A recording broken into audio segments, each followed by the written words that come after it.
shows and some programming that we did from NPR. Gotcha. So.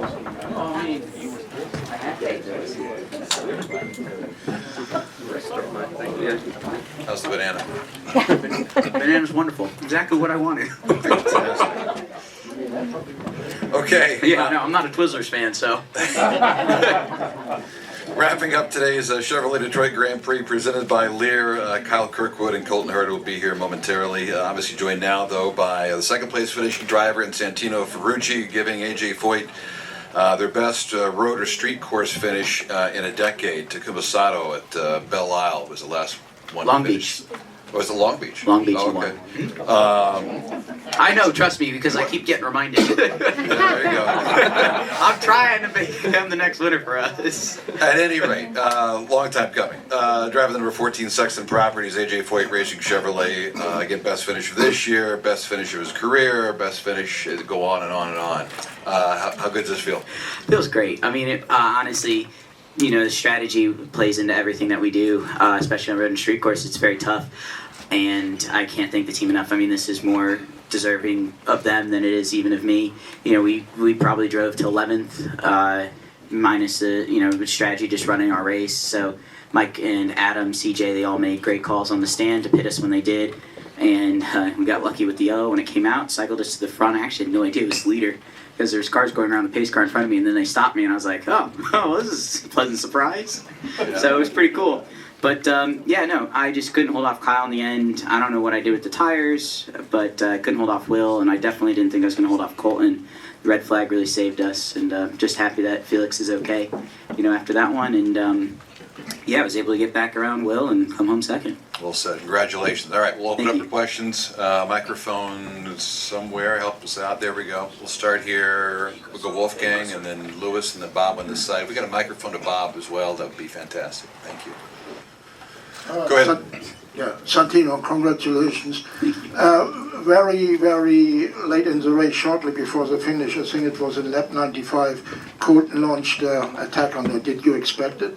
Yeah, I was managing my overtake intentionally, only using it in bursts coming out of two. We were trimmed, which was quite interesting. So we were obviously expecting to be fighting in traffic all day, not fighting for the podium or the win. So I was just struggling to get through two. He was getting there a little bit better, but the Chevrolet Power with the overtake obviously kept me pretty far ahead on the straights.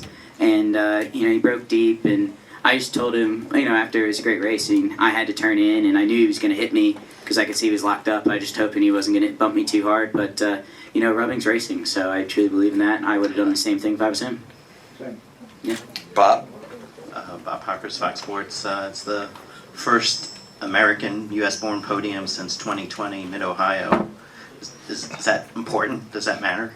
No, I think it's really cool. I think it's cool to happen in Detroit. I think it's cool to be on the podium.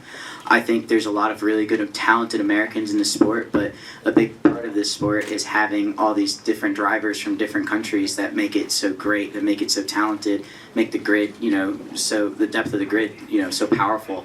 So, but it is really cool to be on the podium, though, with two kids that not kids, I guess, two fellow race car drivers that I grew up racing against from go-karts all the way to IndyCar. So I think that, obviously me and Kyle's history go back to probably when we were like 6 or 7 years old.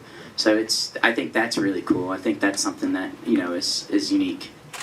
Lewis? Yeah, over next to Wolfgang. Did your team, probably your team told you that Kyle had a wing problem. At any point, did you think maybe you had a shot? Oh, I didn't know. Oh. Honestly, he was so fast. I mean, he probably would have ended up on pole regardless his stuff in qualifying, and, just trying to defend him, like the rate that I can see him coming.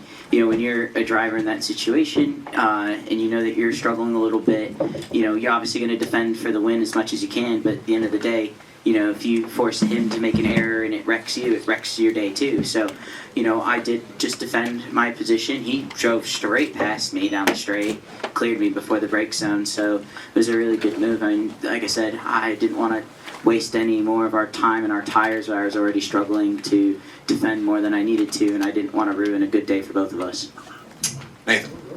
Back-to-back, really big. Right here. back-to-back really big race weekends for AJ Foyt Racing. I know you guys were having maybe a little bit of a slow start to 2025 as we get into this segment of the season where we're racing almost every single weekend. What do results like this that are starting to pile up for you guys? What do you feel like it can do for AJ Foyt Racing? Man, I mean, this is a big deal for us, especially in the championship. Just finding our stride. Obviously, I think I've struggled a little more than David has the last couple of races, just trying to be consistent with the car and consistent with changes. We had a ton of changes going into this weekend, and you know, we finally unloaded the car for warm-up, and I felt really, really happy. And we didn't change anything going into the race, but had we started there, you know, obviously David started the weekend with something like that, and the same with Indy for him. It really goes to show, you know. But I'm hoping that we can finally catch that stride and move forward. You know, we have going to Gateway. It's the first time we come back with the hybrid, so hopefully all the references that I built last year will still be there. Any other questions for Santino before we cut him loose? Santino primarily, right for now anyway. Go ahead. My question is, what was the conversation like when you came back in the pits at the end of the race?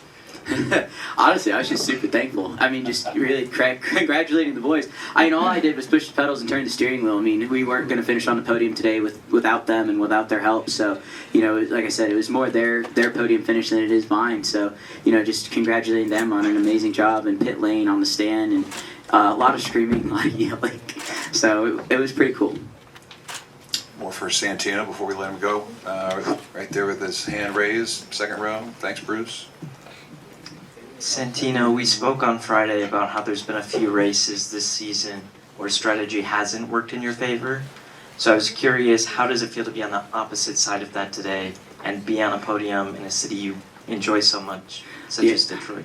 Well, I'd say strategy in a general sense. You know, obviously it's always little things that make a big difference, but I had a race like today that I've probably had only like twice in my career in IndyCar, and you get that lucky with the yellow flag. I mean, any driver will tell you, I mean, that is like perfect positioning, perfect timing, perfect everything. Like, the racing gods are looking down on you and on your favor for that. So having something like that, and obviously there's more that goes into it, and there's calculations and a lot of background of when exactly to pit. I mean, we were down telemetry, so I was the one that was making the call when to pit too, which was honestly incredibly nerve-wracking because I was saving a ton of fuel because the fuel light had been on for a lap and a half, and I was just watching the tank, and I was just like, oh, this would be embarrassing if I ran us out of gas now. But yeah, no, so stuff like that, it makes it all better.